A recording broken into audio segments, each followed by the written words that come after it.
This modular system looks pretty neat, doesn't it? Well, now if I open one of the squares, you will see the mass behind it. So, what is this exactly? And how does it work? Hello, my name is Meutia Azka, and today I am going to explain to you my modular system for an electroacoustic music project. At the last part of this video, I am going to show you my composition using the system. The software that I am using for this project is called PD, or Pure Data, an open source software initiated by an American software engineer, Miller Puckett. It is a high-performance programming language for electronic sound processing. Pure Data uses a programming language called code and visualizes it into objects in the shape of boxes. These boxes can be connected with one another using lines, the digital representation of cables. The action of connecting these boxes is called patching. Therefore, the whole thing you're seeing right now is called a patch because it's filled with hundreds of patchings. Now, I will explain more while we go through my modular system. This green box right here is a subpatch that I name Interactive. I will open it and explain what's inside later. The main idea of this subpatch is to store the analyzed spectrum of a frequency and process it with granular synthesis, spatialization, randomization, and also reverberation right here in another subpatch that I will explain later.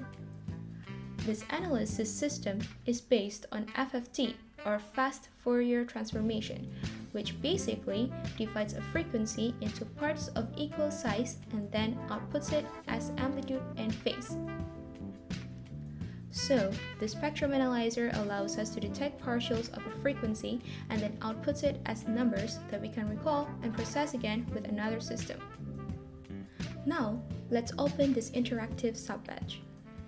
If I click the spectrum analyzer toggle, it turns on this ADC tilde, or analog to digital converter object, which acts as a mic. The sound is then transferred into this FFT object called fiddle tilde that analyzes the frequency. In this object, the leftmost output outputs a code pitch. The one in the middle outputs the fundamental pitch and volume. And the rightmost outputs all of the partials. The fundamental pitch and volume output as MIDI number and decibel. Since we need them to be in Hertz and RMS, we need these two objects. This M2F object converts the MIDI number to frequency in Hertz, and this dB to RMS object converts the decibel volume into RMS. After unpacking or separating the frequency and amplitude, it then packs and shows the numbers into this message box, and then stores it neatly into other message boxes as presets. The left number is the frequency, and the right number is the amplitude. But before you can store it, you have to choose an available preset number, and you can also name it. Then, you write the analyzed spectrum, or store it into preset by clicking the spectrum write bang object. After you're satisfied with your preset, write it again so it won't go missing after you close the patch and so you can recall it again. When you recall the preset, it will go through the subpatches to be normalized, then sent into these 9 objects called OVTS, which stands for overtones. This OVTS object is where a partial is processed with granular, spatialization, and randomization. What granular does is basically change the speed of a sample without changing the pitch, because usually when a sample is played back faster, the pitch will go higher, and when it's played back slower, the pitch will go lower. But still, you can also change pitch in granular with the transposition. The difference is you can change it by choice. Also, the window width right here is to modulate the amplitude. You can control the granular, spatialization, and randomization from the main canvas, and when I control them from here, they are sent to all of the OVTS objects and processed to all of the partials. I already explained what transposition and windowing are for. The normalization is to normalize the volume. When the volume is low, the OVTS object looks yellow, and it will become darker into red the louder the volume. The spatialization is to control the panning, so you can hear it in stereo from left to right. Last but not least, the randomization is to randomize the delay that the partials are going to be played. If you put 5,000 milliseconds as the maximum delay, these partials will be delayed randomly from 0 to 4,999 milliseconds. This granular preset has particular transposition and windowing settings stored. The preset works like the analysis preset, and when you recall a granular preset, it sends a bank to spatialization and randomization too. After all of that, you can interact with your processed preset interactively by clicking this mic toggle at the top of this vertical radio. It catches sound from your microphone and then filters it with your granular. But if you click the bottom of this vertical radio, it won't catch sound from your microphone and instead read a recorded audio from the Recplay Object that I will explain later. Now, we will go to Reverbation Subpatch. You can add reverb to the partials that have been processed in the previous patch. Like how the usual digital reverbation works, you can manipulate the room size, damping, width, wet, and dry. The numbers of these settings are then sent into an object called reverb tilde, which will basically process the reverb. I also have some reverb presets here that I can recall anytime. It works the same with how the two previous presets are. You can also find the DAC tilde or digital to analog converter object, which basically outputs the whole audio in the whole patch in this subpatch. It catches all of the signals all around the patch with this catch tilde object. That is why there are a lot of them, and each have their own spatial name to specify which signals they were thrown for. It's like a game of throw and catch, only in the signal version. Next, we have the Recplay Object. As what you might have noticed from the visual here, this object is to record the sound and store them. First, you can choose which mic you want to use. This mic is read from another ADC tilde object in a subpatch called Terminal, which inputs and outputs the signals in this recording patch. Then, you can choose where you want to store the recording. If you want to store it in your laptop's hard disk, you can choose Rec to File, which is saved into a file. If you want to store it in the main memory, you can choose Rec to Array, which is saved into an array. If you're not familiar with array, it is basically a storage for numbers with certain size and the numbers are visualized. So, with array, you can see the visualization of your recording. The horizontal line, or the x-axis, shows you the length of the recording that is being read by the array, while the vertical line, or the y-axis, shows you the amplitude.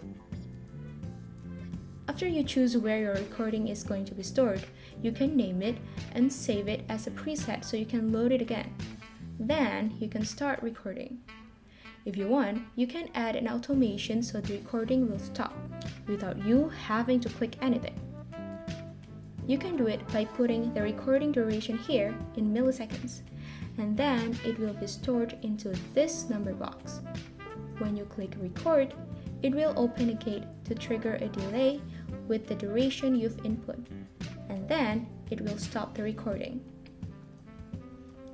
After you've recorded a sound, you need to load it so you can listen to it and see it in the array right here.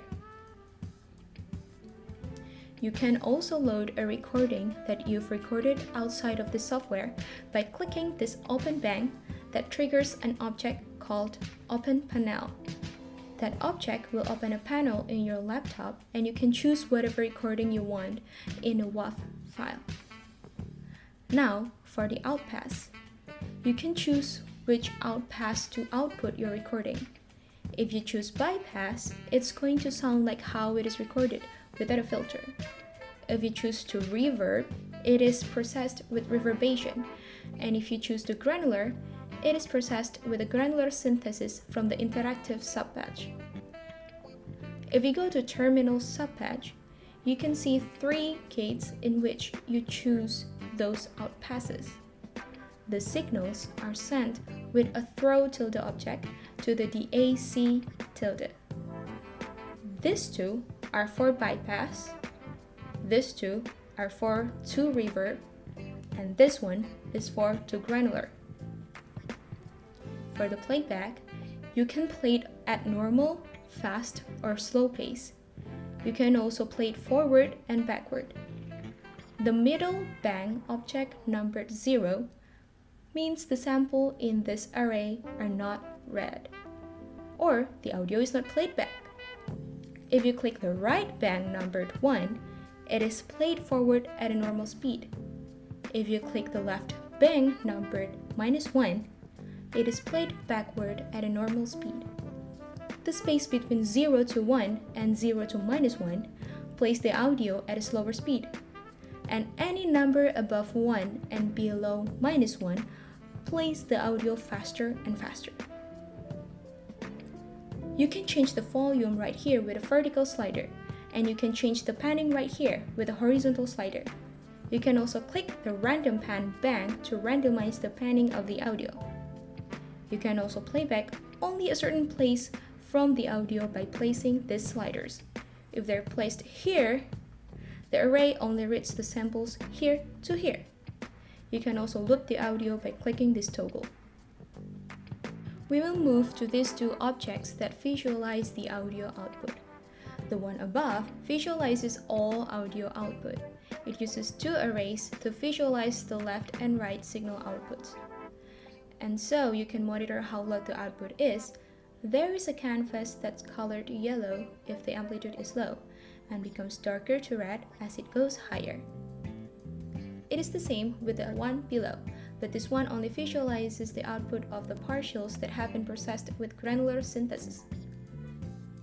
There is a huge digital clock here, but it's not related to any signals.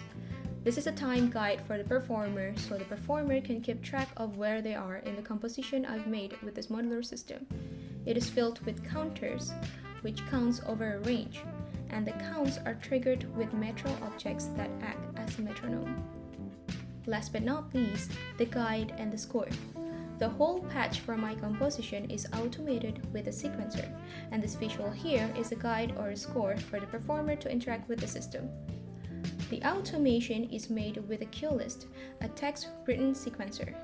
It is a text file filled with comments that will send bangs and numbers when the whole text is read. The left one is the time in milliseconds, the middle one is the name of the place the comments are received, and the right one is the command, and it can be more than 1 command per one place.